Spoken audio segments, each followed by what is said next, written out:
Wildcards make the game much more fun. Normally, wildcards are introduced gradually, starting with subtraction, then multiplication and division, then fractions, and finally roots and indices, which are not usually introduced in primary school. Let's run through an example game.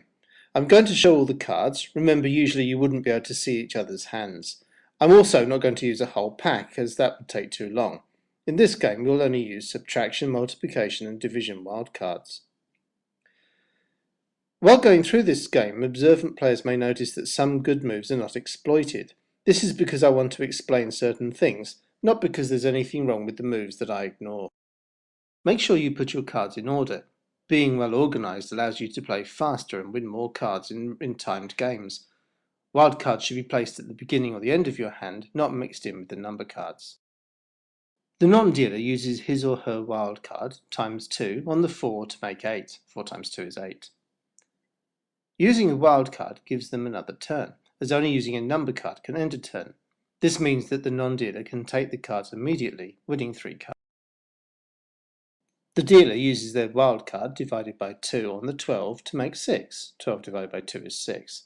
The dealer takes this immediately with the 6, winning 3 cards.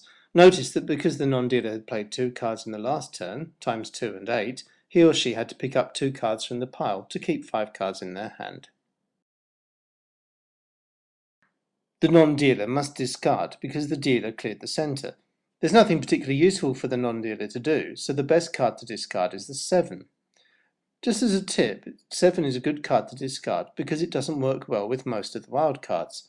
It only works with the times 2 and the subtraction cards, and not with any of the other multiplications or any of the divisions or fractions.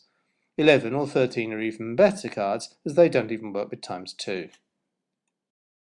The dealer cannot use the 7 and so discards the 11 because that is another hard card to use with wild cards.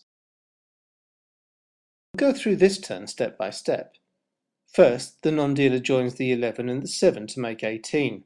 Remember, this is a join, so the player has not yet used a number card from his or her hand and their turn is not yet over. Next, the non-dealer divides the 18 by 3 to make 6. Remember, this is a wild card. The non-dealer has not yet used a number card from his or her hand, so the turn is still not over. The non-dealer could just take the 6 now, but they've had a better idea.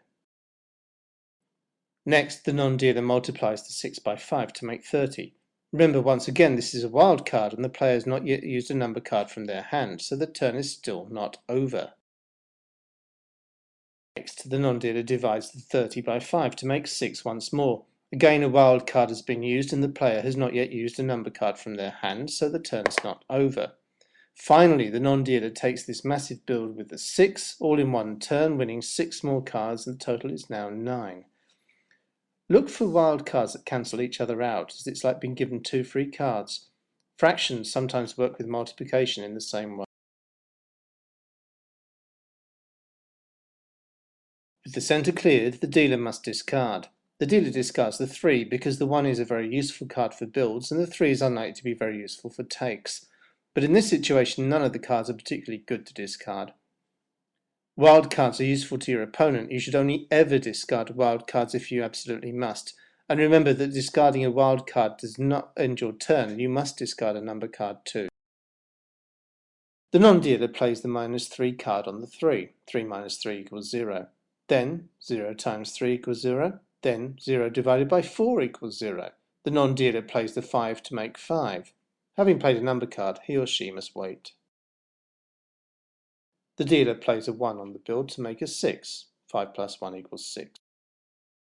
The non-dealer plays the -4 on the build to make 2. 6 minus 4 equals 2. The turn's not over yet, so the player can take the build with his or her 2. The non-dealer now has 17 cards. The dealer has a 6, 8 and 14, and if he or she discards either the 6 or the 8, he or she might be able to make a build of 14, so the dealer discards 6. With nothing more useful to do, the non-dealer discards the 5. As planned, the dealer now plays the 8 onto the 6 in the centre for a build of 14. 6 plus 8 equals 14. The non-dealer politely steals the build with their 14. Seeing that the game's nearly over, the dealer decides to limit his or her penalty by discarding the wild card and then a number card. Non-dealer discards their final card. This is the last turn. The dealer must either match or join to make 14. Here she can't go, so the non-dealer wins the 4 cards left in the centre because he or she took the last take. The dealer has a 1 card penalty. The non-dealer wins by 24 cards to 2.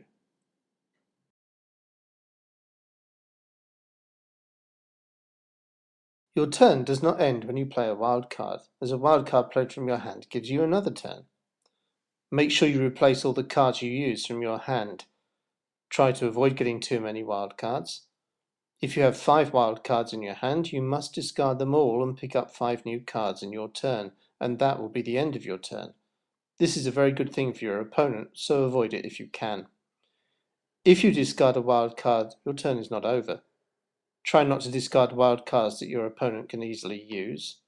Remember that 7, 11 and 13 don't work well with most wild cards.